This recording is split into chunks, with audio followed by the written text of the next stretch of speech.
I have to shake this charger the right way for it to start charging the computer at this point. I gotta go to the store.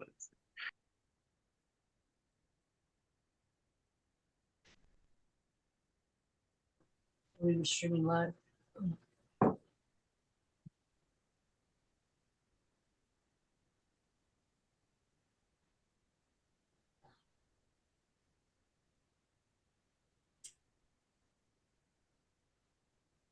And we're live on YouTube, and so is Tim. Shooting away. Tim. All right, guys, we're live. Wait, Matt, I've never been the host to let people in. Do I press something or you did that and they'll just start coming? He just did it. Okay. All right.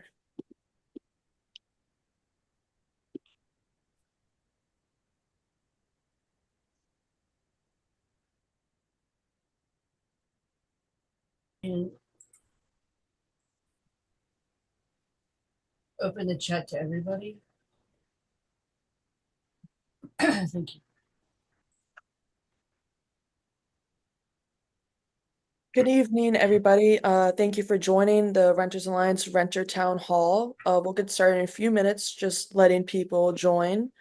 Tonight is going to be an open forum, a little bit different. So you all have a chance to ask your questions. We're just going to wait a couple more minutes, let a couple more people in, and then we'll get started. Thank you.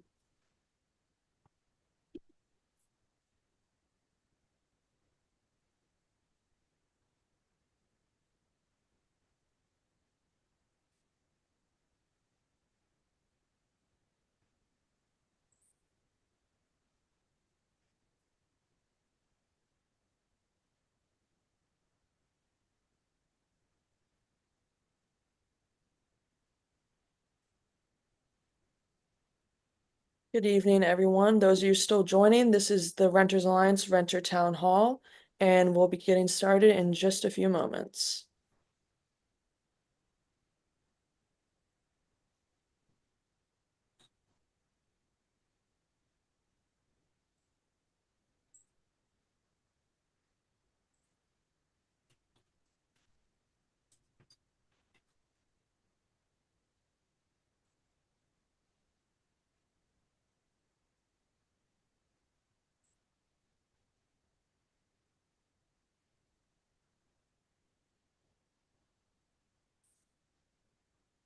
Okay, good evening, everyone. This is the Renters Alliance Renter Town Hall. Things are gonna be a little bit different tonight. We are doing an open forum style town hall, so you can all have a chance to ask your questions. I'm gonna be moderating tonight. I'm Emily Towie, an outreach coordinator. Joined with us, we have our board treasurer, Josh Fisher, our outreach director, David Mullins, and our outreach coordinators, Malek Demir and Tim Wong with us. They'll be able to answer any questions in the chat that we don't get to. But tonight I'm going to ask that people use the raise hand function to ask a question or make a comment. And we'll go call on people one by one. There's going to be some different categories, and I'll go over those so you can ask based off which category your question falls under. And at the end, we can do like a general remaining questions. Is the chat open? Yeah, it looks like it. It looks like everybody should be able to chat.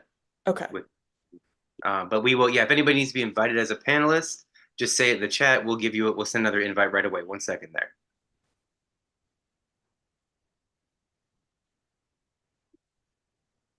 Okay, so couple rules before we get started.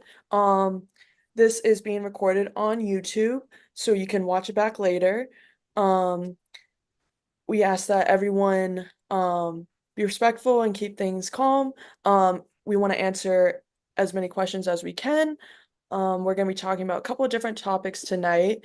They are going to be rent stabilization and about the new law. We're going to do for folks facing eviction, explaining the eviction process and rent relief options. We're going to talk about code issues. So those are going to be maintenance condition issues in your building. office and landlord tenant issues, and we'll explain what those are. And then we'll do tenant associations.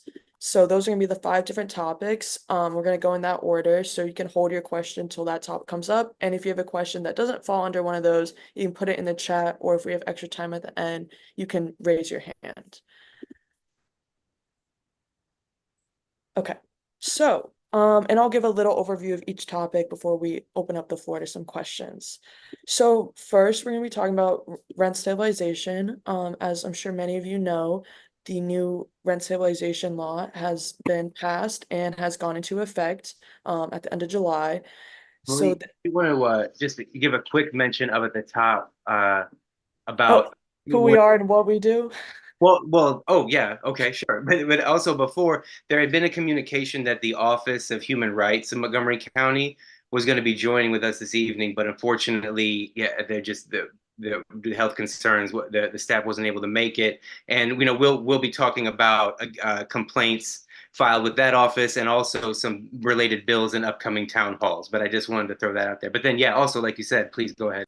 Thank you. Sorry, forgot to mention. So we're Montgomery County Renters Alliance, founded in 2010 by our executive director, Matt Losak.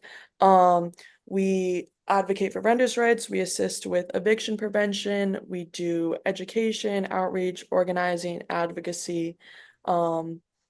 And tonight we're here to answer some questions. And as David mentioned, yeah, we were supposed to have a special guest tonight from the Office of Human Rights. He wasn't able to make it due to being ill, but we're asking him to come back on later in September. So if you're anyone who's on tonight will receive our newsletter and our updates, so you'll know when he's coming on, if that's what you were looking forward to. But hopefully we can still answer some of your questions. Okay, I think I covered it. So, okay, so the new rent stabilization, we had a town hall about this a few weeks ago, where we had some of the new managers from the rent stabilization office come on. So I won't repeat everything, but just some of the generals for those folks who may not know. So there is now a cap on rent that in a 12-month period, the rent can only be raised once, and there's a cap of 3% plus CPIU, which accounts for inflation, with a total cap of 6%. However, there are some exemptions to that. So the major ones are if your building is younger than 23 years old, so if it was built if it was built 2 years ago, 5 years ago, 10 years ago, it is exempt from rent stabilization, meaning there is no cap on your rent and the landlord can continue to charge as they wish. The other exemption is if your landlord owns only 2 units or less. So if you have like a small private landlord, they're also exempt from this law. The Renters Alliance opposes both of these amendments. The idea behind, because I know a lot of people have this question, what's the reason behind the 23-year rule? The idea behind it was that landlords should be able to make a return of their investment, but we think that that would take more like 10 years, not 23 years. But that's the way it was passed. And the other part, the 2 years, we also the 2 units or smaller, we also disagree with that. We think big landlords and small landlords should be held accountable the same way. So while we aren't entirely happy, we don't think it's a perfect law. It is huge progress for Montgomery County, who couldn't have fathomed a rent stabilization law at all 20 years ago. More on that. So there's a new office of rent stabilization, and they're in charge of monitoring the rent increases and managing complaints about that. So they're very new. They're staffed and they're just getting started up and running. Like I said, the law only went into effect at the end of July. So they're still getting started. They said that if you have a question, like if you're not sure if the cap is going to apply to you, or you signed a lease and you're not sure about the date on it, does this affect me or not? They said you can call 311 and ask to speak to the rent stabilization office. We can try to answer your questions. We're not a complete expert on everything yet, but we might be able to help you. If you want, you can email us at info@rentersalliance.org. And we also have an 888 number that we can put in the chat for you all. And for now, until DHCA is going to be updating their like public-facing data along with this change, but for now, eProperty, which we'll put the link in for that as well, is a place to check on a lot of these things. So it's a little hit or miss, but usually with either the address or the name of the property, the name of the complex, you can find out, how many units when built and things. But yeah, please just come to us if any of that is unclear. We're glad to flag that for the county. Yes. So I'm gonna open up the floor. If anyone has a question about rent stabilization, if you can use the raise hand function, it's at the bottom of your screen. I'll give a few seconds if anyone wants to raise their hand with a question about this. Otherwise, we can move on and come back to if anyone thinks of anything. Oh, also as said in the chat, if you're not a panelist right now and you would like to be, so you can come on screen and ask your question, just message us in the chat and we'll grant you access.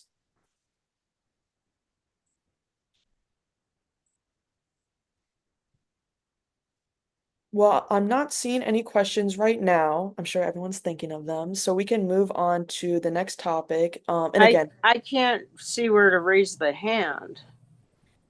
I'm trying to find it on my thing and I'm looking under more. It's not there. I got a chat box. I believe it's on my screen. It's at the bottom. It's in between show captions and apps. But you could ask your question now if you'd like. Well, I'm just letting you know it's not here. Oh, you know what? I'm so dumb. Sorry. Okay, now I raise my hand. I'm so sorry. No, okay. That's totally okay. Please ask. Okay, so this is, I've been complaining in the chat box for months now about the way this has been done, because we have questions and then it just feels like we've been treated like we're second citizen here. And it's pretty frustrating because we're the ones with the problems, to say the least. But anyhow, my issue is, I'm sorry, I can't hear. I'm hearing background, but I can't hear. Yeah, if everyone could unmute, could mute except for Ms. Dunaway, that'd be great. And people of color were displaced. Homes. Sorry, I'm doing the best I can. I'm just letting you know what's going on. No, go ahead. Okay, so anyhow, what my question was, did we have a legal team or any legal team check out the issue of the legality of this whole thing with, I'm sorry, I'm trying to think out loud, with this whole thing about whether or not this 23-year thing is even legal, when we're talking about it affecting seniors, poor, disabled, etc., etc. It goes totally against the FHA. And I want to put together a movement to sue that it's discriminatory.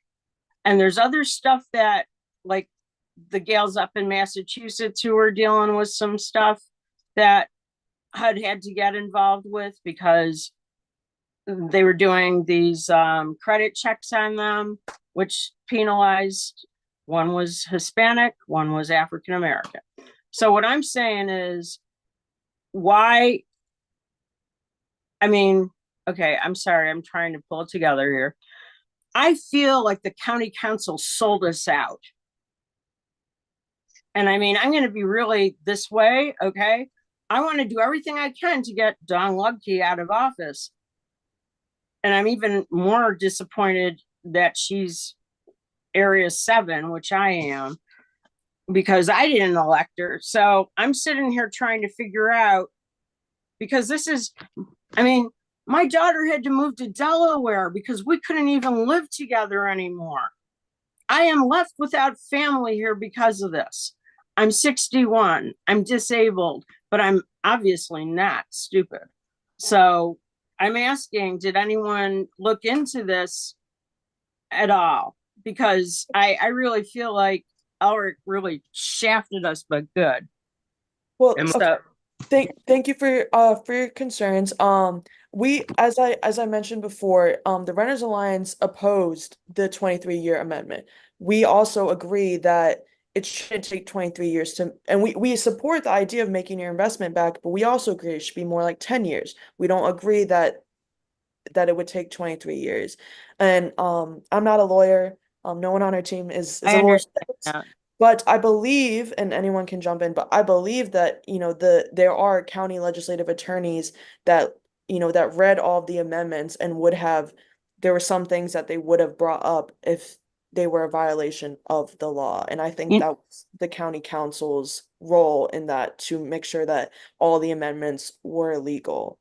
I don't believe that at all when I'm seeing the fact that it specifically says in FHA language that anything that makes it so that somebody can't live somewhere based on any of the things I just brought up, that's discrimination and that's redlining. Well, yeah, and we want to, but just encourage like that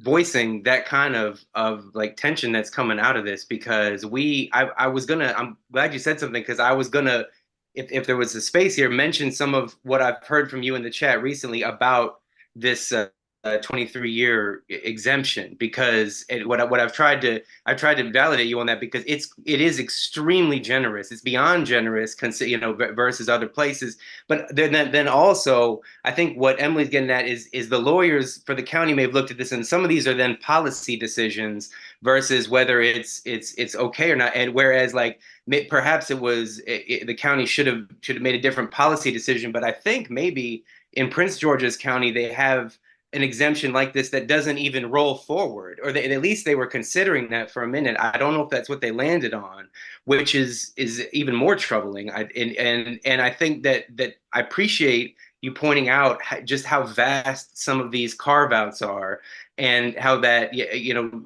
eats at some of the credibility of what the council's trying to do here. Because I think you're on point with that, and I don't want you to think we haven't appreciated your comments, because they speak to some problems. This is why we don't believe this is a done deal.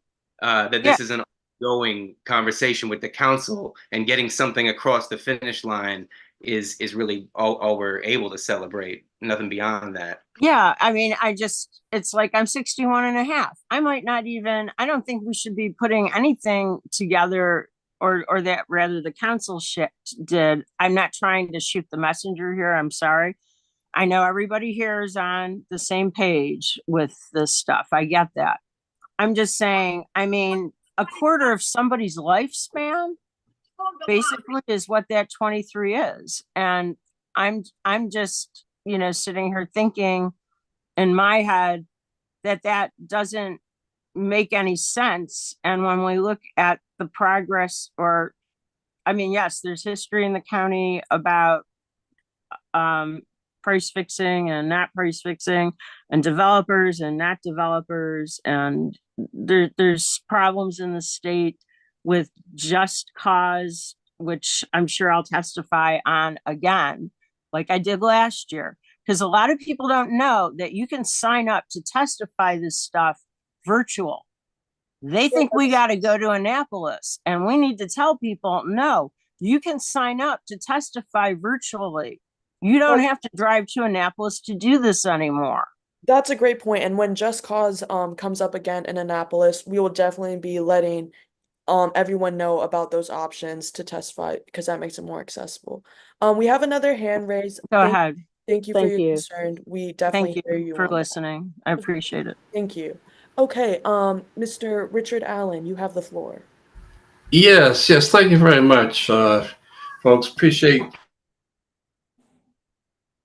work that the Rental Alliance of Montgomery County has been doing for renters in this county. Your work is significant. And I'm on the housing committee with the Montgomery County NAACP, and work with the committee against hate violence with Jim Stowe of the Human Rights Commission. That's great. But and I used to be the executive director of Suburban Maryland Fair Housing, but that was more than 30 years ago. But to go back to what Ms.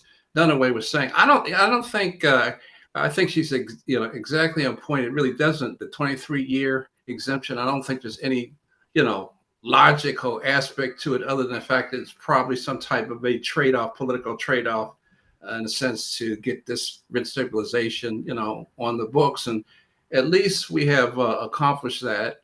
The other thing, I think she just mentioned Federal Housing Authority, FHA of HUD. So if it were discriminatory, it probably would apply to, HUD funded housing. I just thought about that as she was speaking.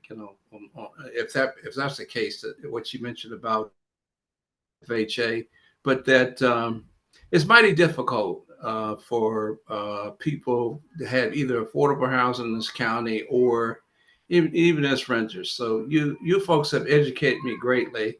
I'm taking this information back to the NAACP, and I hope that we will have the Renters Alliance come in the near future and do a brief presentation for the Montgomery County NAACP, and just appreciate the different things you do. Appreciate the fact we have a rent stabilization ordinance, and we have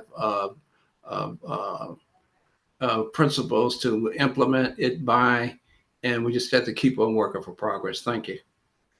Thank you, Mr. Allen, and we would be happy to come speak to you all. If you want to exchange emails in the chat or anything like that, that's Sure. something we'd definitely be interested in. Thank you. Sure, I run across Matt a couple of times at meetings, over in Silver Spring and other places, and we actually have more rental housing now than over 30 years ago, when I was working primarily with renters and some for sale housing situations as well too. And I ran the testing for discrimination program in the county. So I don't know, all that was many years ago, but the work you're doing again is significant. We hope, and I hope that we can get you scheduled in the future. I've been speaking with our leadership about it, but don't really have a date yet, but That's I'm okay. going to push for it. Thank Yeah, you. let's talk about it. Thank you very much. Right. And yeah, just based off those two comments, thank you guys both. Again, like I said, the Renters Alliance does pose that 23-year exemption, and we totally understand the frustrations with that, because a lot of people were excited about this new law, and then, maybe they weren't aware of all the caveats in it, and now they realize it doesn't apply to them. Unfortunately, there's not a lot to be done about that right now, but what we can always suggest, like Ms. Dunaway brought up, is testifying and telling the people who have the power to change the law that this is affecting people. It's forcing you to move out of the county, for your family to move out of the county. So you can always reach out to the council members on Montgomery County, and also, like Ms. Dunaway mentioned, coming to testify in Annapolis, which you can also do virtually, just like at the county council, you can testify virtually. So whenever there's an important hearing coming up, we'll be sure to put out in our newsletter and invite you all to submit online or come in person to testify. Because that's part of the reason that rent stabilization was able to be passed, because Yeah. of people here tonight who expressed why this legislation was necessary to them. And they're not just a figure on a paper, but to see a person there telling their story does have power. So I know sometimes it can feel hopeless when you see a law that has certain amendments that limit the power of the legislation. But you still have a voice. You still have a voice in the county and in the state. So thank you guys for those comments. Could I ask, man, just one? I just thought of this as we were talking, though. Sure. So, does the Alliance have a sense of how many rental housing units are impacted by the 23-year exemption? That's a good question. I do not know that number. I think that came up on the DHCA did like 3 presentations about this in a row, and I think that came up, and they were going to come back with that. And the great question. Let's follow up with them, find out, because I don't know either. They That'd were be a asking good the thing same to question find out. about how many 1 or 2 unit landlords only. It would be good to have those figures. So let's nail that down. Okay. Thanks again. Yeah, that's something we'll look into. If anyone else would like to either be a panelist, just request it in the chat and then you can raise your hand for the rent stabilization questions. Otherwise, I'm gonna move on to our next topic. Well, I'll tack on just something since both of our comments kind of touched on it, is that it's not just the 23-year exemption. There is this other exemption that if even if it's legal or whatever, it's really hard for people to understand, that involves that if you already have some kind of subsidy, if you already have some kind of covenant in place at the property that you're at, then this law just doesn't touch that. That just leaves that in place. And we just want to acknowledge how many issues we see with those covenants in themselves. Some of them tie the rent to income. So, if you happen to have a blessing of your income go up, to have your rent go up proportionally is not always doable. And same thing with inspections that come along with these things. So we just do want to acknowledge that as well, and that it's a little confusing and not always. But yeah, go ahead. I see if you have a comment there, Ms. Dunaway. Well, one of my friends who also has an HOC voucher, and oh, I'm so sorry about that. That was just telling me something. Darn, hang on. I'm putting my phone on mute so that doesn't happen again. Sorry. She's in an MPDU, and unfortunately for her, she lives at Arrive. And that's where the fire was, and the fight with Matt and all that stuff over there on Georgia Avenue above the Safeway.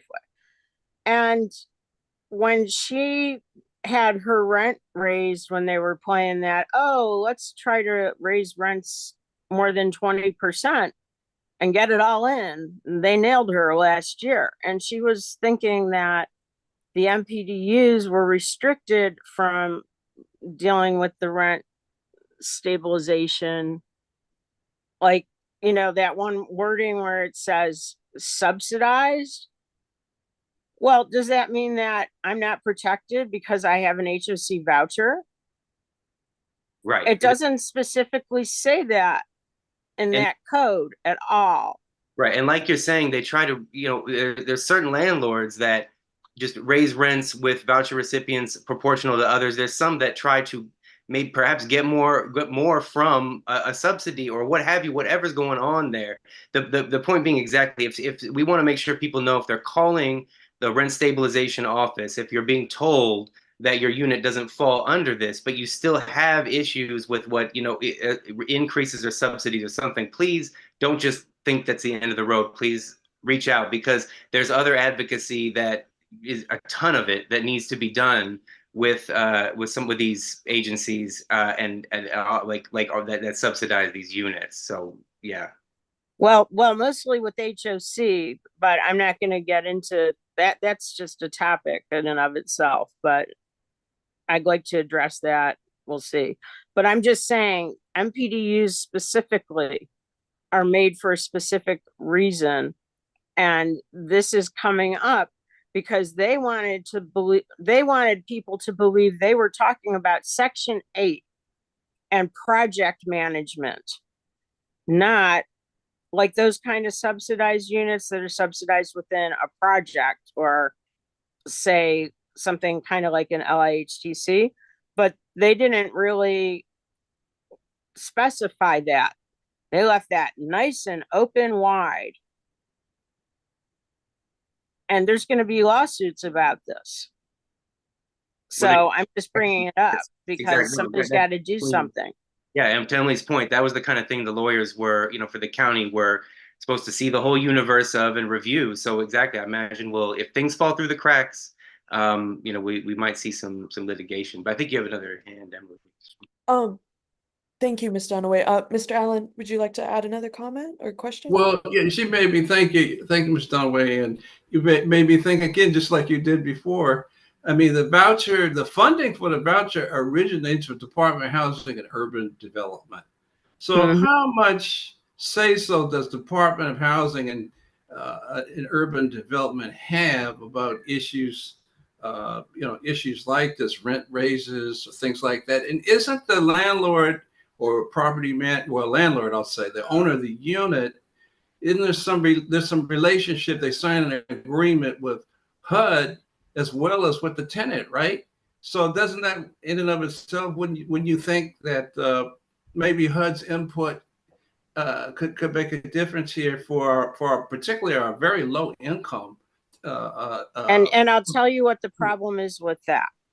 The problem with that, and this is where I am on HOC, and I'm not saying I work for HOC or that I'm an expert, but I've been dealing with HOC since 2012.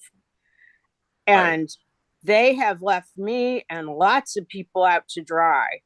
And the reason I'm in a month-to-month lease now is because I didn't have a worker with HOC last year from August to November.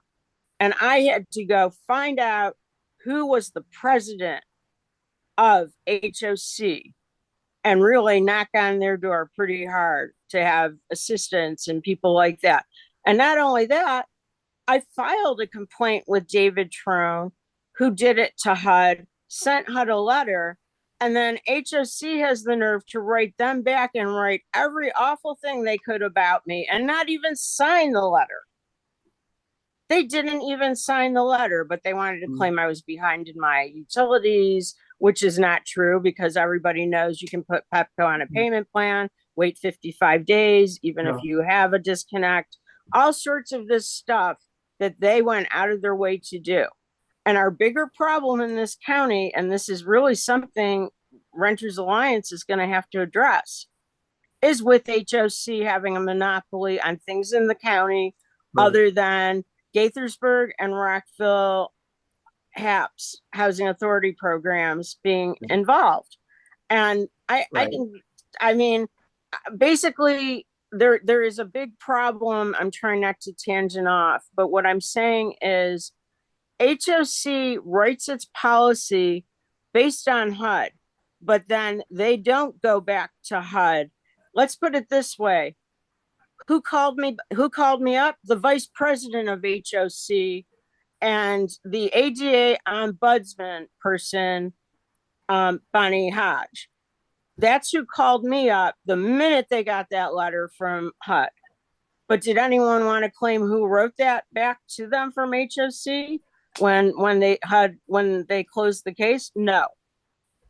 Well, nobody has a right to slander you from HOC or and then of course the HOC is the county's appointed housing authority, except for the jurisdictions. You said the 3 different jurisdictions that have their own. And Tacoma Park. Yeah. And Tacoma Park, that's right, which has its own rent stabilization ordinance, has had that for a while. But the point being that it's a monopoly. There are different issues we have with HOC, and that goes back to our county council, dealing with our county council, and dealing with our county executive. It's a nonprofit. This is why there's a problem, because when I have called up the county executives, because I've been dealing with retaliation from my management, which indirectly is Dreyfus, but the office here is what it is. Since December, no, sorry, I have word retrieval problems. Since October 6, 2022, 2 years of litigation. Can you imagine what that's like for me? My rent went from $129 in October to $800 in May. Yeah, I think y'all highlight some important points here about how this is a hard entity to get at and it, to nail down exactly what you're trying to accomplish with, because I think the council would probably say, they welcome some of this criticism and commentary about, the funding for this and the accessibility of this organization and all that. But what we run into is a lot of what y'all are highlighting is everyone's individual case gets extremely complex and has to be dealt with alone, and it becomes hard to then keep ringing these systemic alarm bells. But it is incumbent upon us to do that, because these things you're highlighting it's crucial they hear from the people on the ground about this, whether it's the Rockville Authority, RHE, or HOC, or I don't think in Gaithersburg we even have one. Maybe some people would say that's good, but this discourse, I think, is what these bodies are looking for to hear about that. So we appreciate y'all throwing that out there. I do note that it is moving along. Do we? I'm sorry about that. I was Let trying me not to ask go there, Emily, but how he we asked doing the on the topic? question. Do we stay on this, or are you trying to Um, how? no, let's if there's time at the end we can come back. I don't mean to cut anyone No, I off. agree. I understand. I was trying not to tangent. No, not at all. Yeah. We hear we hear your concerns. Like we deal with HOC all the time, and we're no stranger to some of the obstacles there.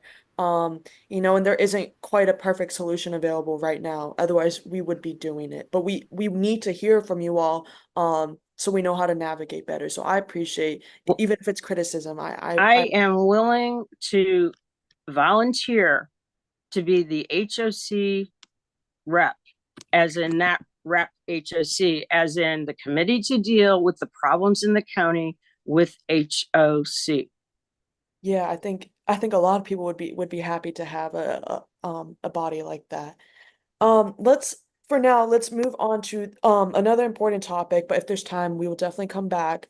But I'd like to talk about evictions next. And so I was gonna explain a little bit about the eviction process and some of the resources that are available, and also mention the lack of resources that are available, to be very transparent with everyone. Um, so, and I'm sorry for some of you who know to get a repeat for some who may not know. So we do eviction prevention at the Renters Alliance. That's part of like our daily work. We get a list from the sheriff of people who have been in housing court recently for failure to pay rent, and we reach out to them to see if they know about the resources available to them, specifically through Montgomery County's Department of Health and Human Services, as we call them, DHHS. Um, but just to speak about the eviction process, because I think it's very important for everyone to know, you cannot be evicted without a court order. So if you're late and your landlord just says you got to go tomorrow, that's not official by any means. You will there it is a legal process. So if you're behind on your rent, you will receive a 10-day notice of summary ejectment. That doesn't mean that you're being evicted tomorrow. It just means that the process has started, and that your landlord is intending to file against you, in court for failure to pay rent. So after that 10-day notice, then you will receive a court summons. They used to be yellow, but I heard that and I've seen that they're just white now. So it'll be a court summons taped to your door, and that'll give you the date and time of your court date. And we always say we highly recommend that you go to court, even if you know it's not in dispute, even if you're like, hey, I know I lost my job, I do owe that amount. It's always better to go than to not go. It'll have the amount listed on there. And something some people may not know is sometimes the courts are backed up. So I saw some people today who had notices for June's unpaid rent, not July or August's unpaid rent. And so in order to cancel an eviction, so let's say you go to court, for failure to pay rent, it's not disputed, the judge will there'll be a judgment against you, for the landlord to take possession of the property. Okay, so then you go back home, you don't know what's next. So, um, you will receive a red and white like cardstock note on your door saying final notice to vacate premises, final order from the sheriff. And that's the final warning that they're coming. So up until the sheriff comes to your door, you can cancel your eviction. There's an exception I'll mention, but you can cancel your eviction if you paid that judgment amount listed on your summons.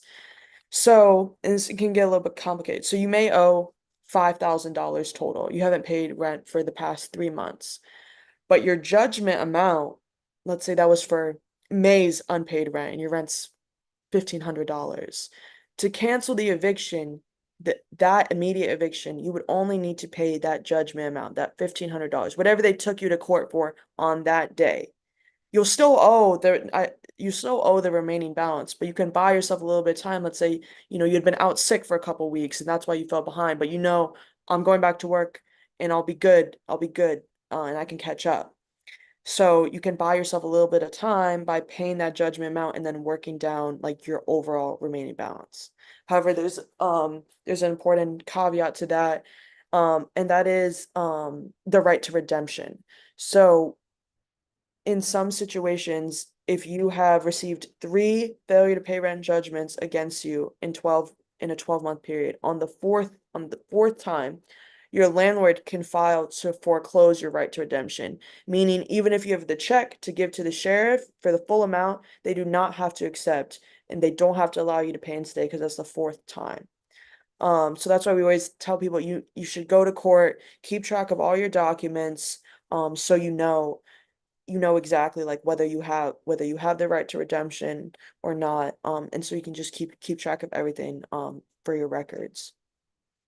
Sorry, that was a lot. If anyone has any questions, please chat or raise your hand. But continuing on, so let's say you're listening and you or your friend or a family member is in this kind of situation, you want to know what can be done. So the hard truth is that there's very limited money available in the county right now. There was a COVID rent relief program which was able to help people with larger balances.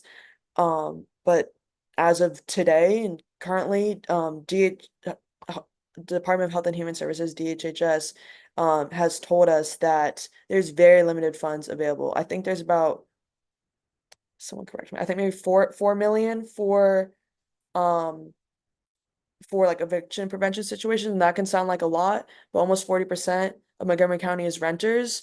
So it's not a lot available, and so they're only really helping people in dire situations with low balances and workable plans. So, and who meet their income requirements, which are very strict. So if you're in a situation where you've received this judgment and you're behind on your rent, maybe by like 1 or 2 months, you can either reach out to us and we'll connect you, or you can reach out to the Housing Stabilization Services from DHHS. And maybe if we can put that email in the chat, it's at hss@montgomerycountymaryland.gov, or you can email us and we'll help connect you, or you can call 311 or walk into any one of the offices. There's one on there's one in Rockville, one in Germantown, and one in Silver Spring. And a new change to this emergency assistance funds is before they were accepting people who were at 60% area median income AMI, but they reduced that to 30%. And I believe for a family of two, I have to double check, but I think it's only around like $30,000 or so. So it's for very low income residents. Even if you're falling behind on rent, it doesn't necessarily mean that you'll meet their income requirements. And unfortunately, we see a lot of people be turned away because they make too much money, even if it's not enough money. So just want to let everyone know that yes, there are some options available, but it's not going to be available for a lot of people. And even if we connect you to DHHS or you walk into one of their offices, and so you'll be assigned a caseworker and they'll ask to review some of your documents like your income, your rental ledger. They'll want to see a workable plan. So usually the most they can offer is around $3,000. And that could be used to cancel your judgment, like I mentioned before, and to pay and stay. But if you have a very large balance, that might not be ideal because you're going to receive another court summons on your door next month, and by then your county funds will be exhausted and you'll be in the same situation. So that's when the county might talk to you about relocation as an option, which would be you moving out and a security deposit at a new place. And it all really depends on what your plan is going forward, and to be able to stay current on rent, because Montgomery County's Health and Human Services wants to see that you won't end up back in court the very next month. If anyone has any questions about this, about DHHS assistance, what to do when you get a court summons, you can always reach out to us at our email, at our phone number, by walking into one of the DHHS offices. We can talk to you more about that, but just want to be clear with everyone, while there is some assistance available, it is very limited and you shouldn't count on that to save the day because they most likely Okay. cannot.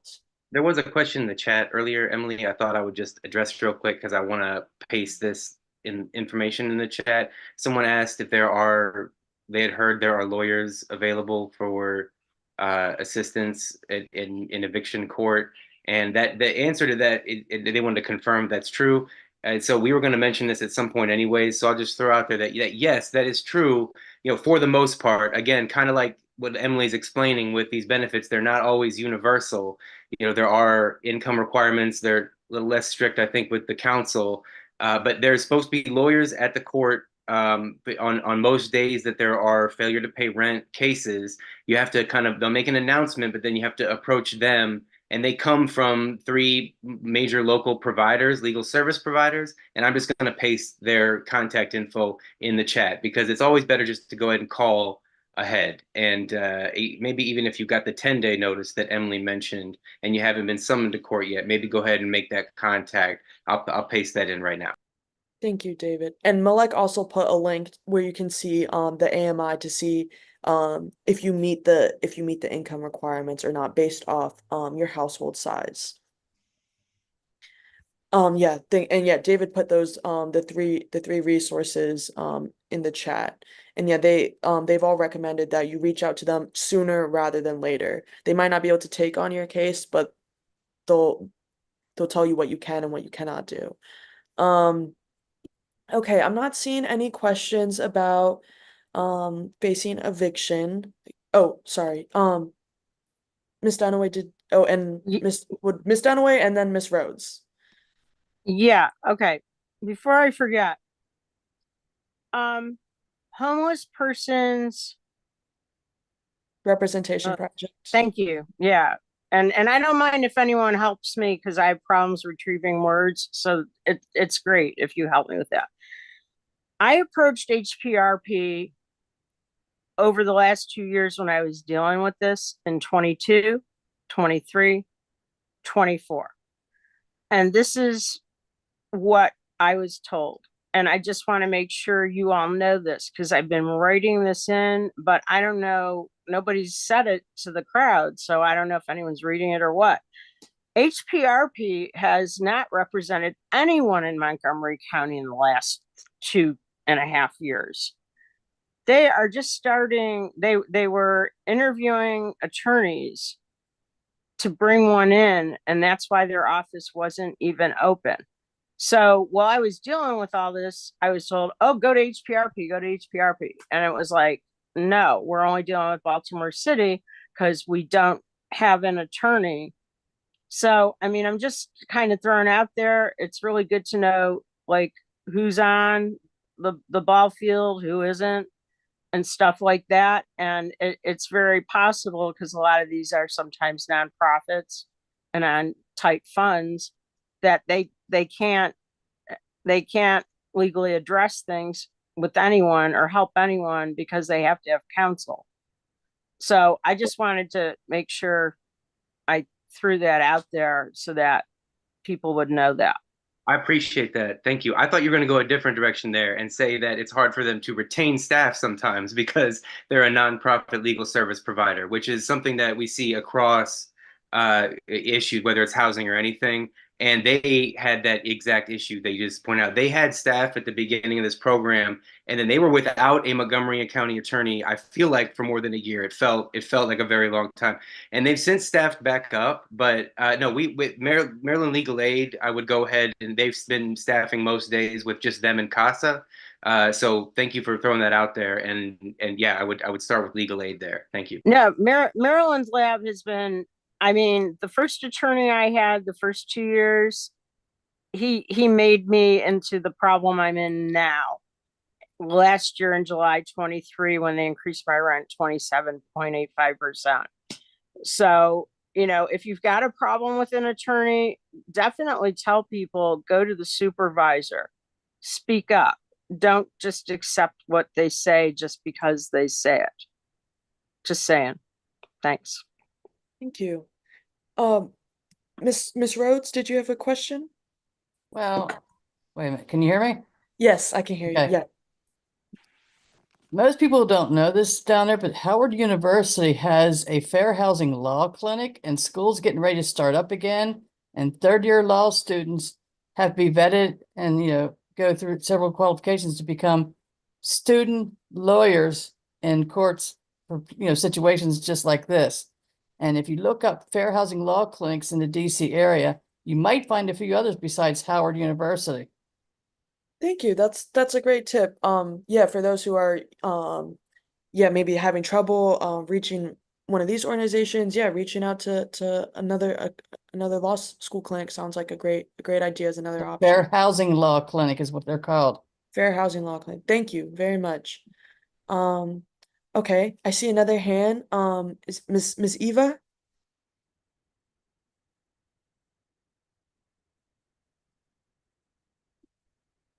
Miss Eva, did you have a question? You are currently on mute, but you can I'm unmute. sorry. Oh, go ahead. Can you Hello. hear me now? Yeah, I Hi. can hear you. Hi, thank you for joining.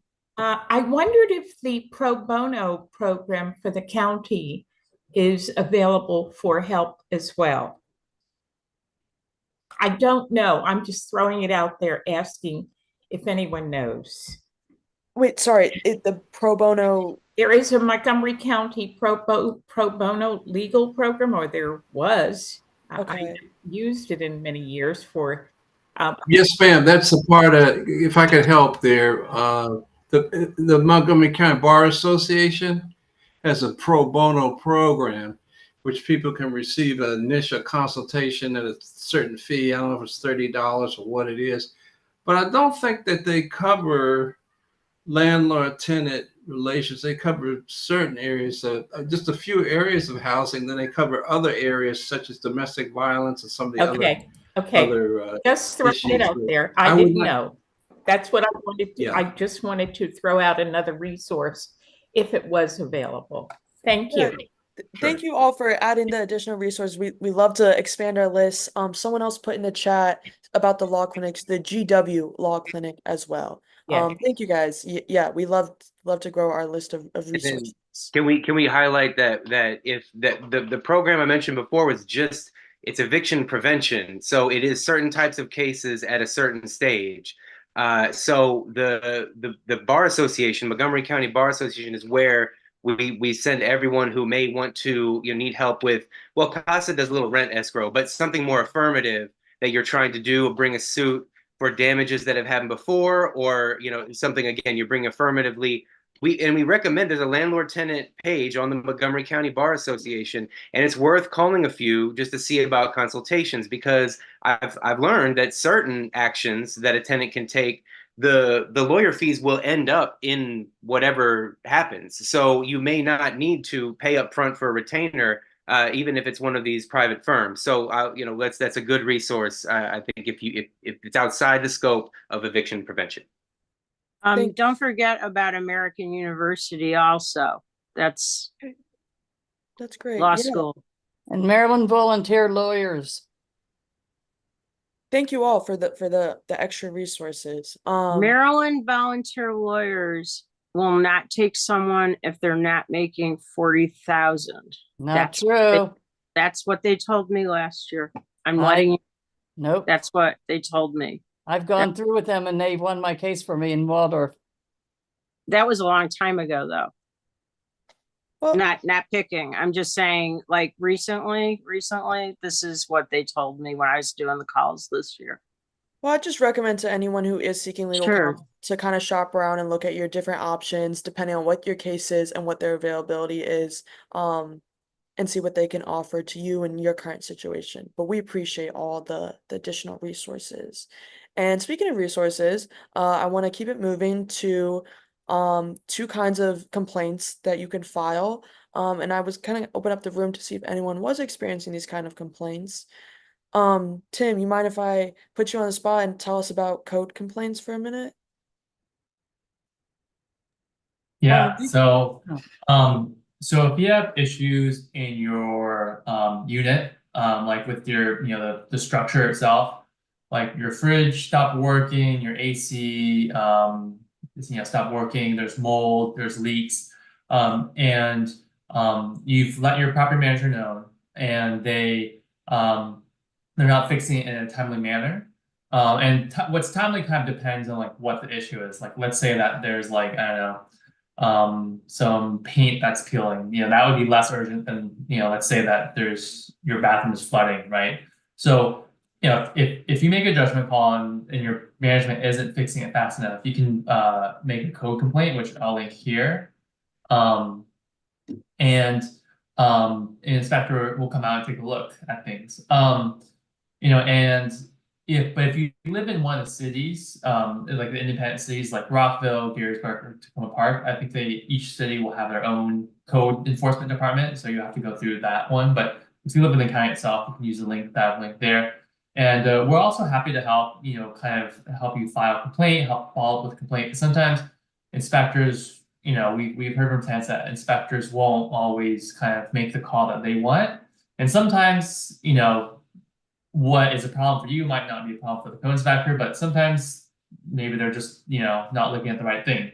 So yeah, we're happy to help with that. But yeah, so that's code enforcement in a nutshell. Is there any questions on that? I don't see any right now. Thank you, Tim. Sorry, I don't know if you said this, but we tell people that you should speak to your property manager first before you file the complaint. Like Tim said, give them a reasonable amount of time depending on the severity of the situation. That reasonableness can change. Take it up with your property manager, or, you know, make a request in your, if you have like an online maintenance portal, that's the first step. Send your property manager an email that you need this and that fixed, and only that, you know, if they're not responsive or they're unwilling, that is when you can escalate it to code enforcement by using that online link. You can also call 311, and you can also call or email us if you're not sure. Is this would this qualify as a code complaint? You're not sure, we're happy to guide you through that. And they're relatively easy to fill out, so we can help you fill it out too. If anyone in the room is currently experiencing a code complaint, feel free to share. We can talk through that. But if not, I see another hand that I missed earlier. I'm sorry, Miss Eva. Did you have another question for us, or another comment or resource? I neglected to lower my hand. Forgive Oh, me. that's that's okay. Thank you. Okay. Miss Dunaway, did you have something else? Sorry. No, Yeah, go ahead. okay, about fridges. Okay, I think a lot of people, I didn't know this till mine started doing this. Fridges can leak, and the reason they leak is if all the ducts are messed up and there's a little dish in the back that gets water in it for drainage. There's actually a drainage thing, kind of like a dehumidifier thing. Bless you. What's going to happen is your fridge is going to leak. So in the code, there's nothing that says anything specifically about how old a fridge has to be. When I looked up the model of mine, I discovered that this fridge has been in here since 2001. That's just ridiculous. So I'm just letting you know ahead of time that, like, I wouldn't let them fix it here first. I would call code and let them come out on the fridges. Like, don't let them say, oh yeah, we're going to brush the back off of the fridge and all that, and we'll pull it out and we'll clean it up for you. Don't do that. Make sure that, because I talked to the code guy and he told me to call him when I got, you know, back into town. But, you know, remember, you have to empty the whole fridge out for them to really take a look at what's going wrong. But if mine went mildew without me doing anything to it. So I'm just throwing that out there to help people. Yeah, thank you. Yeah, and it's always important to advocate for yourself. You know, like Tim said, whether, you know, if it's paint chipping, maybe it's not super urgent. If it's your fridge leaking or your AC is broken in the summer, you know, maybe that warrants more a quicker escalation than some paint. Again, we're always happy to help guide you through that if you're not sure what the appropriate steps are. Or Similarly, again, who to reach out to? Because if you're in Rockville or Gaithersburg, there's Right. someone else to Sure. call. Just for any of that clarification, just send us an email. Yeah, thank you. So the other kind of complaint, and resource available, so this is the Office of Landlord Tenant Affairs, known as ALTA.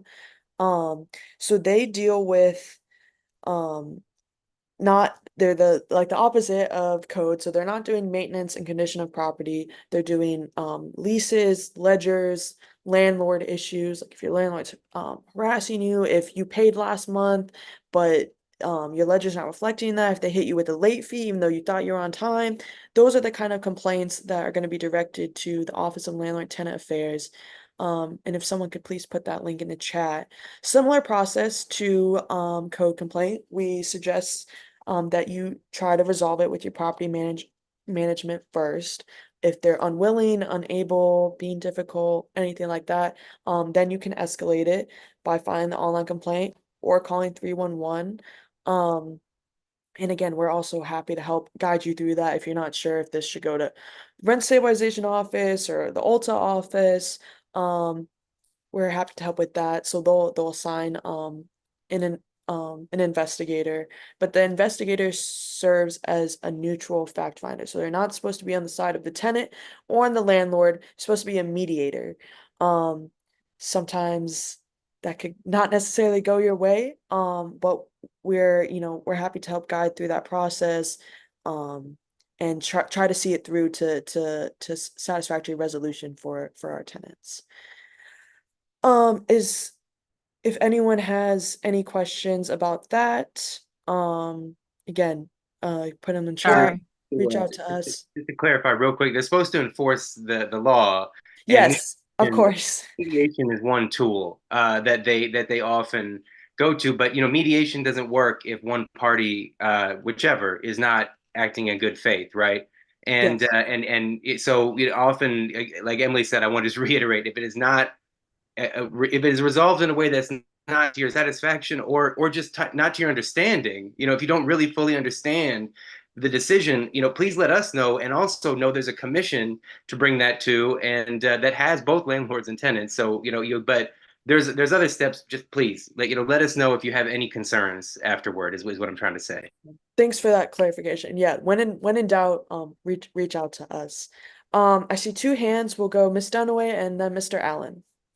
Okay, and I'm sorry, a lot of this has kind of been pent up, but I'm trying to help others.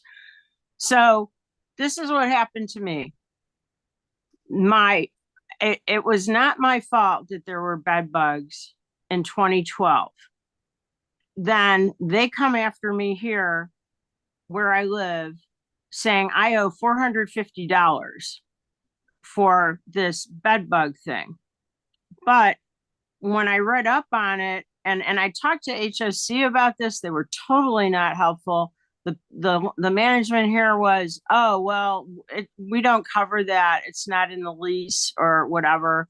I got no help with this, whatever. And then in 2018, because I hadn't paid this off, they basically threatened me and said they wouldn't re-sign me with the voucher if I didn't pay that. But I want people to know that's illegal and against HUD, and it's a Vermont thing.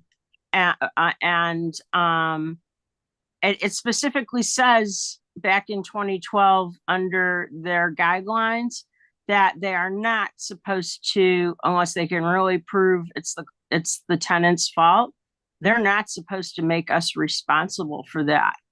And now I'm trying to figure out, this is like a pet peeve of mine, especially because they got really nasty with me the last 2 years, and I want my money back, and I feel that this has been ongoing for a while. So I don't know if anyone can throw help me on that one.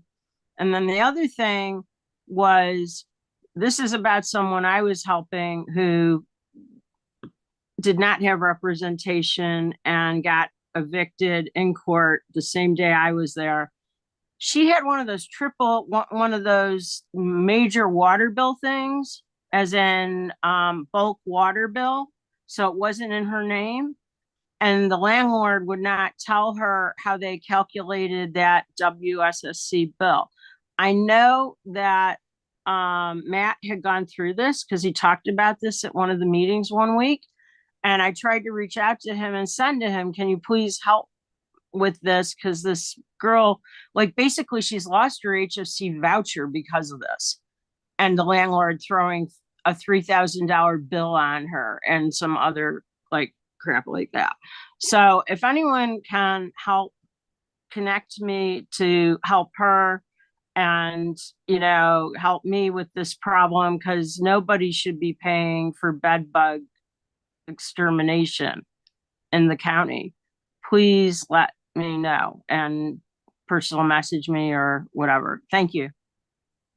Well, Thank yeah, you. and please connect us with or you pass our info on to anyone that has their individual case we could talk to, because but yeah, this is the one thing in any of the complaint world that I think is worth highlighting that just came up is a lot of this stuff like who brought the bugs or what happened or what Right. have is he said, she said, they said, and so please, as much as you can, emails, writing, dates, names, Okay. I talked to so and so on this date. No matter what you're dealing with, the more you can defer to that, the better. Sorry, pardon me.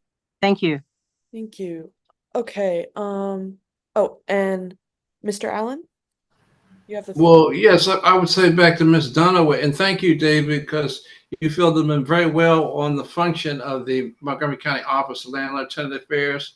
I think they may also handle when it's a security deposit dispute too, but and things of that nature. But going back to what Ms. Dunaway, every unit is supposed to have an implied warranty of habitability, and that's supposed to be maintained by property management and the owner of the property, whether it's an HOC property or otherwise. Now sometimes tenants don't take care of things and so forth. Things can happen, but implied warranty of habitability is implied warranty of habitability. I don't understand why you would ever have to pay some fee related to bed bugs. So that's probably an evidentiary thing to that, whether you can prove it, you weren't the cause of it and so forth. But otherwise, it seemed to me that would be on the owner of the property manager to maintain the premises.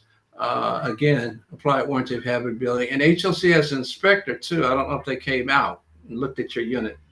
That No, concerns they didn't. And not only that, they threatened me from their attorney who handles DeCloverly and lots of different units up here, even though they're in Greenbelt.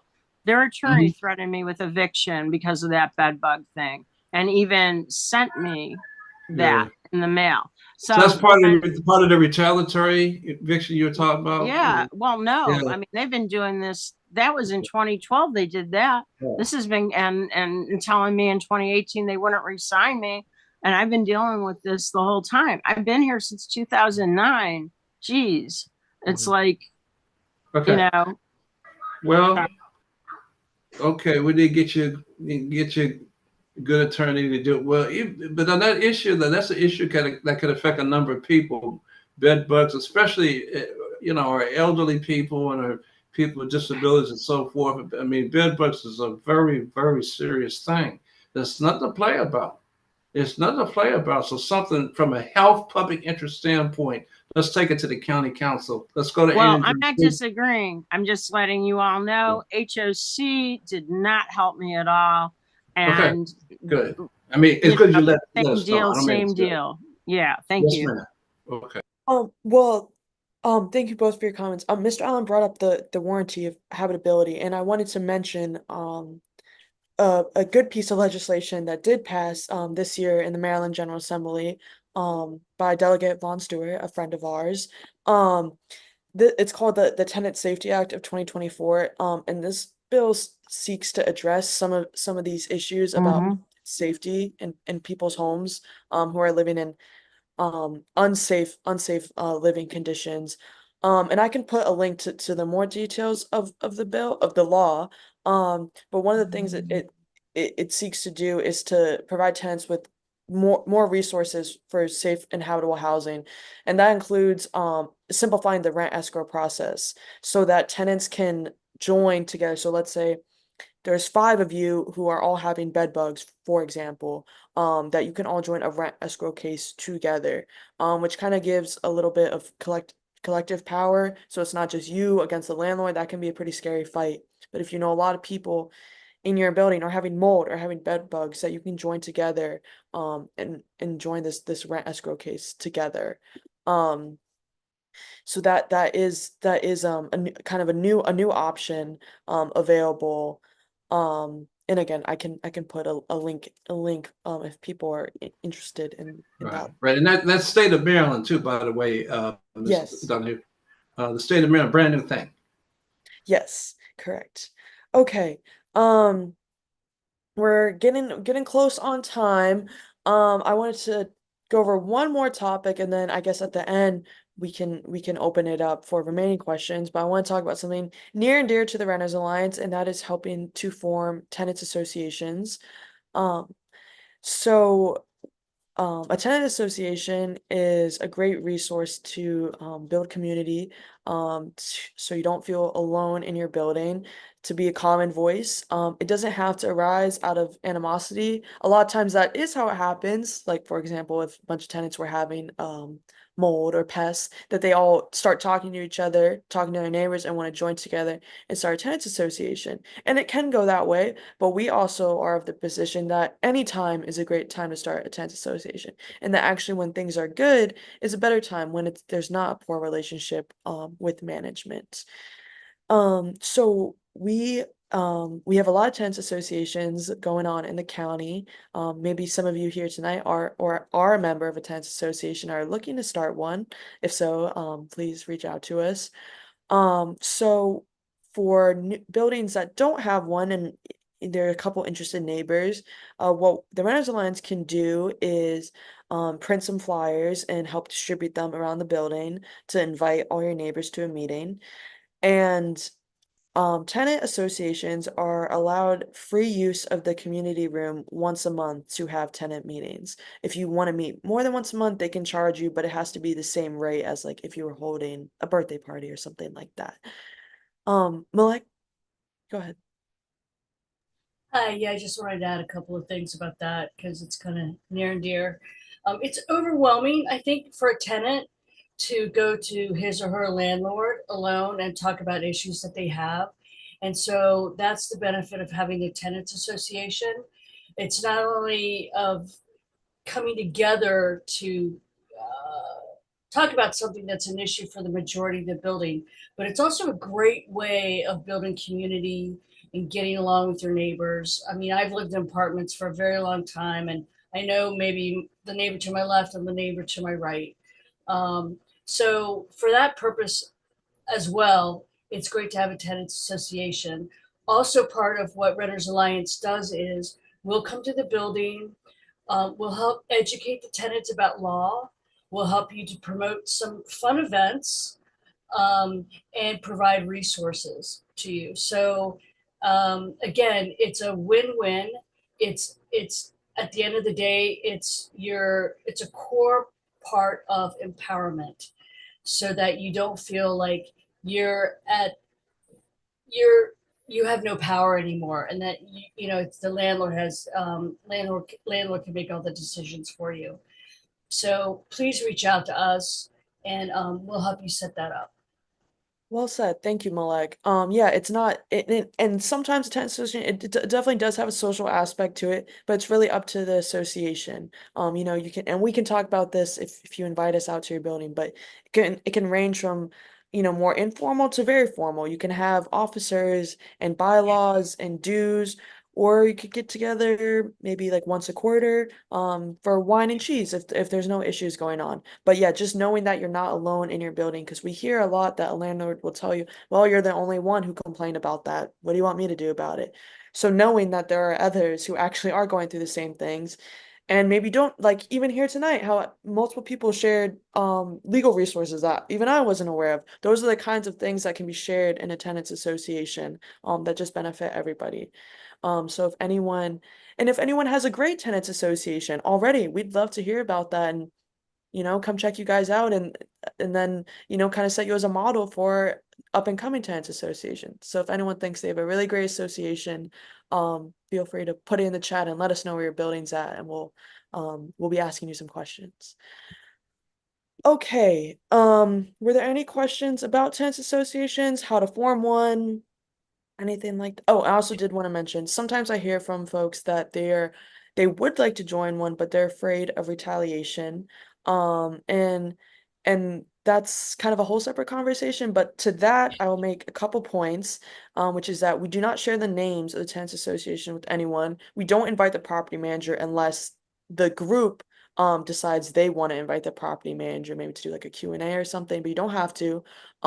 Usually we meet after hours, like after 5 p.m. when people are off work.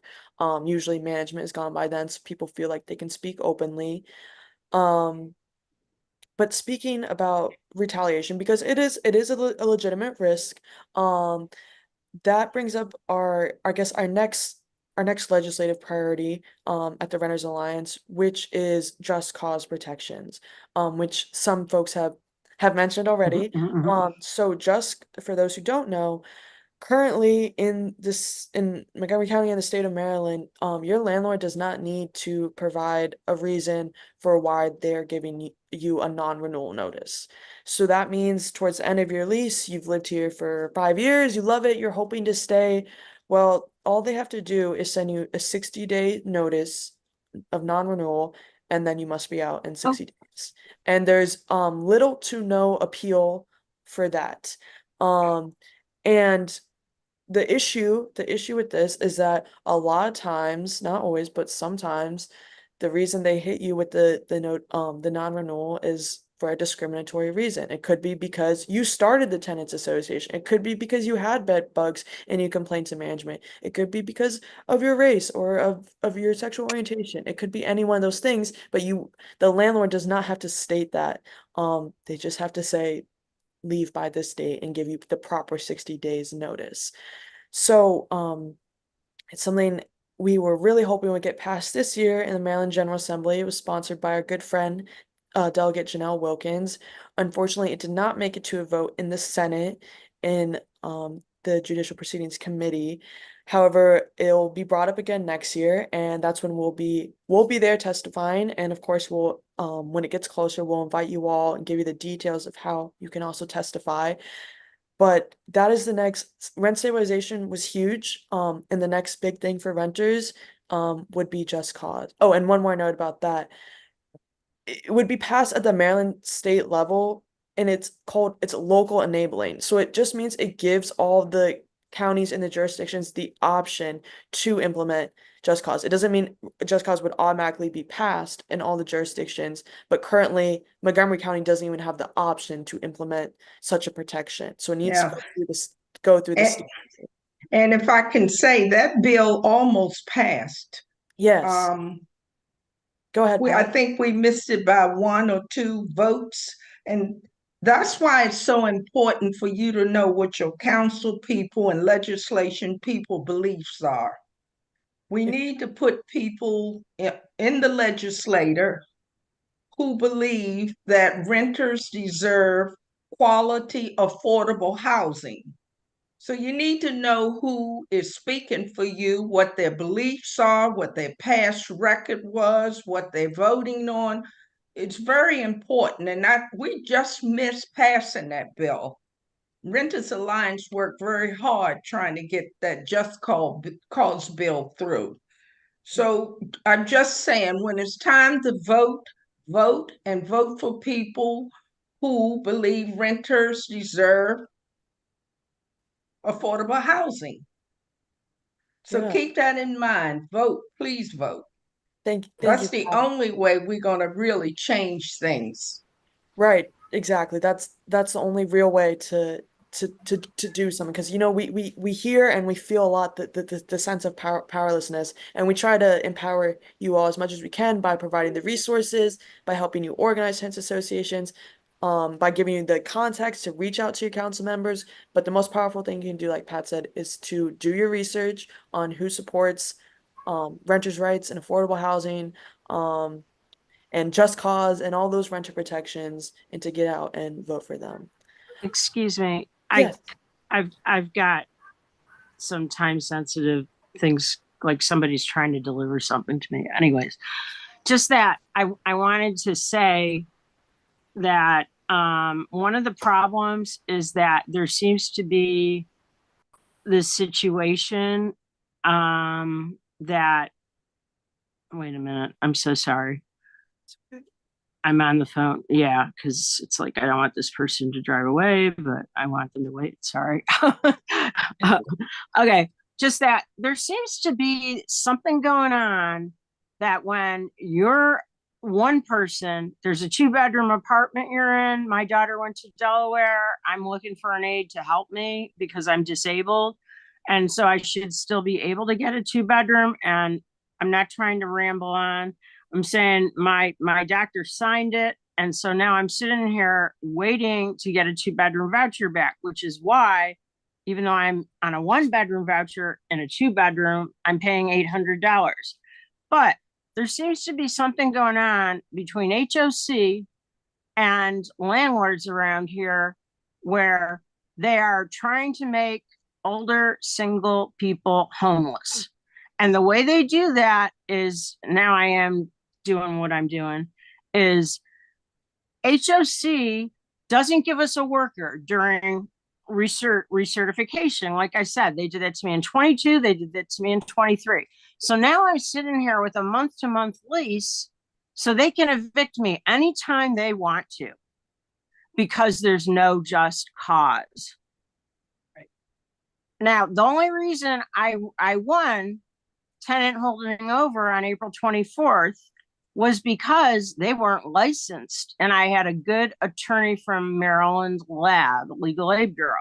So that is why, and the judge wrote, dismissed, no license. And probably their attorney was ticked at them and said, don't make me mess with this woman. You've been doing this for 2 years. Lay off for 6 months or we're going to get retaliation. So I'm telling you all this because I don't think people realize how big a deal this really is. Because the minute that they don't want to negotiate with us, they don't want to negotiate the lease, and they stick us in a month-to-month, which is what happened to me, because they threatened that if I didn't sign it, and I was told I had to wait for HOC to get it together, which they didn't.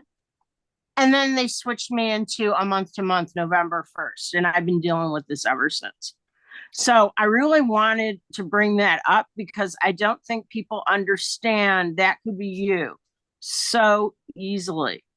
And that's why I'm really making a big deal of making that point. You can testify virtual. You don't have to be there. Yeah, but what happened is the developer community showed up to Annapolis. Right. And they had the National Realty Association and all those people there saying, oh, no, nobody would do that to anyone. Right. We know. And yes, thank you for bringing that up, tying it all together. We know that the landlords will show up to testify for them. So that just means, the renters who care about this have to come out in even stronger numbers. And again, virtual is a great option. So you don't have to drive down to Annapolis. And Ms. Dunaway raised a good point. Anyone can be susceptible to a notice, a non-renewal notice without just cause protection. So they're in the best interest of everybody. We're very short on time. I appreciate everyone's questions. I see 2 hands. We'll do Mr. Allen and Ms. Rhodes, and I think we're gonna have to call it a night after that. But like always, call us, email us, and we can talk separately or in 2 weeks from now. Mr. Allen. Yes, thank you, folks. Thank you very much for doing this tonight. I just want to mention also, and again, I was used to be a fair housing, and I know that Reverend Jim Stowe was due to come on tonight. He heads up the Montgomery County Office of Human Rights and the Commission as staff. And so, if you have fact patterns that include protected class issues, it could be race, could be color, could be families with children, whatever the issue, age is covered also as well. In your fact pattern, along with the landlord tenant, you may be able to file a complaint with the Montgomery County Office of Human Rights. But the other great organization is the nonprofit Equal Rights, Equal Rights Council, Inc. of Washington, D.C., which does all kinds of fair housing testing and probably has some pretty good attorneys as well. And they're located in DC, but they cover Montgomery County also. So those are 2 groups. if your fact pattern involves some possible discrimination in addition to your rental issue.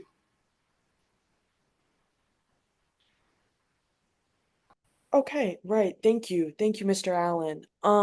Okay. I got two hands, Miss Rhodes, Miss Eva, and sorry, that is all the questions we can take tonight. Please go ahead. I'm going to bounce off what Miss Deborah said. When I was living in Gaithersburg, all those units were 2 bedrooms and up, and they had 40% units. And they said in 2002 they were not allowed to discriminate based on household size. Okay, so come we get a new manager, what is it, 2015, and they decided to jack up all the rents to the payment standards for a 2-bedroom, which put me out. And they did it deliberately. And the thing is, a lot of tax credit places are built 2 bedrooms and up, and there are no 1-bedroom units.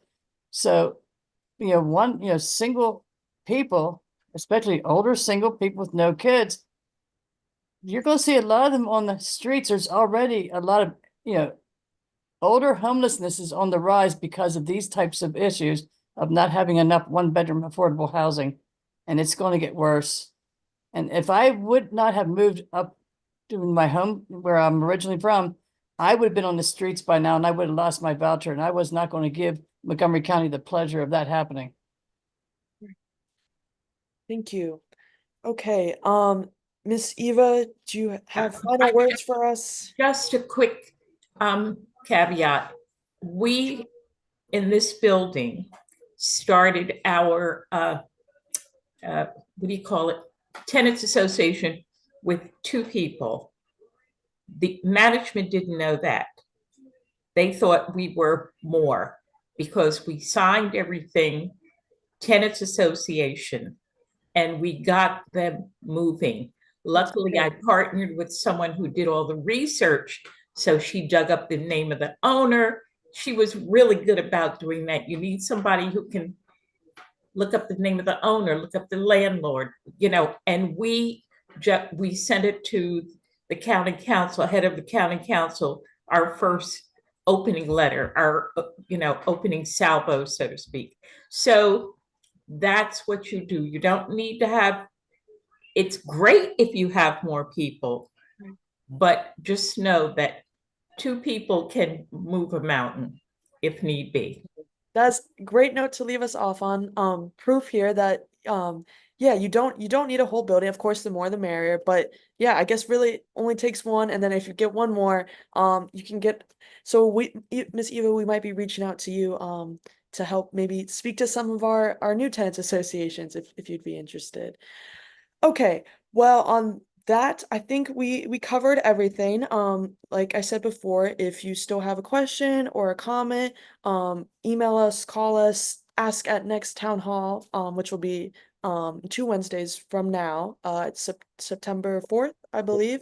And we'll be having little different topic. It's not going to be open forum. It'll be kind of our usual guest speakers. We're having Dr. Zelaya from the Board of Elections, and we're also having County Council member Lori Ann Sales, right? Yeah, okay. That's on September 4th. But if people liked the open forum style, please, send us a message, leave something in the chat, and we'll try to incorporate it more often if people find that to be more helpful. As always, contact us. Thank you all for your comments, for your questions, and chat for disappears after we disconnect.